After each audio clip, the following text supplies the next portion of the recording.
Hello everyone, welcome back to Urban Builder Guide. If you're a civil engineering student or a water resources engineer, then this tutorial is for you. In today's video, you'll learn what is EPANET, how to create a new project, basic settings in EPANET, how to convert a JPG image into BMP format, how to upload a background image in EPANET, how to adjust the image correctly before starting your water distribution network. So without wasting any time, let's get started. EPANET is a free software developed by the United States Environmental Protection Agency, EPA.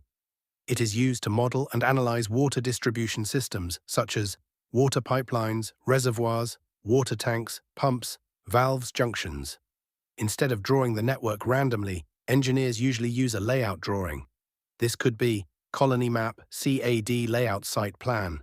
Google Earth Image, EPANET, allows us to use this drawing as a background image. But there is one important condition. The image must be in BMP format. If your image is in JPG or PNG, you must convert it first. Search on Google, JPG to BMP converter.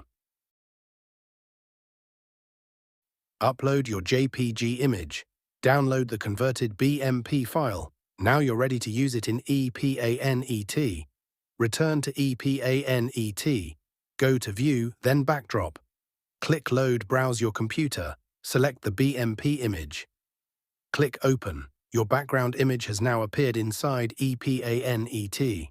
In the next tutorial, we'll learn how to draw a complete water distribution network in EPANET. Add junctions and pipes, assign demands and elevations, and run the first hydraulic simulation. If you found this video helpful, don't forget to like the video, leave a comment, share it with your friends. Subscribe to Urban Builder Guide for more civil engineering and EPANET tutorials. Thanks for watching. See you in the next video.